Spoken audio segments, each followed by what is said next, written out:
Transdev, l'actionnaire principal de la SNCM, ne désarme pas. Après avoir été débouté lundi en conseil de surveillance à Paris, c'est aujourd'hui devant le tribunal de commerce de Marseille que l'avenir de la SNCM est en train de jouer. On a senti que Transdev était parti à l'attaque à une époque du remaniement ministériel où il y avait une certaine vacance du pouvoir.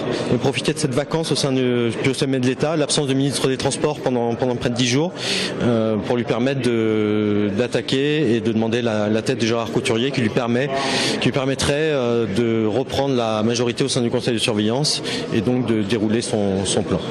Si les deux dirigeants de la SNCM, Marc Dufour et Gérard Couturier, défendent le plan de relance proposé par l'État, l'actionnaire principal Transdev souhaite pour l'instant reprendre la main sur l'entreprise. Transdev n'attend qu'une chose, c'est de pouvoir exercer ses droits d'actionnaire majoritaire de manière normale, au sein d'une gouvernance normale retrouvée au sein de la SNCM. Son intention n'est pas de mettre la société en faillite, mais une fois que cette étape sera franchie, de discuter avec l'ensemble des partenaires pour trouver une solution crédible de redressement de la SNCM. Au milieu de ce bras de fer, 1600 salariés très inquiets pour l'avenir de la compagnie. Les syndicats en appellent au gouvernement.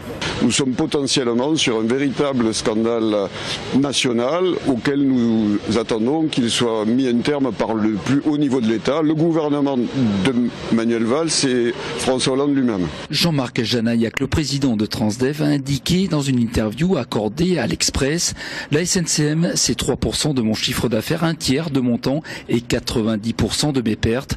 Demain, le tribunal de commerce de Marseille rendra sa décision.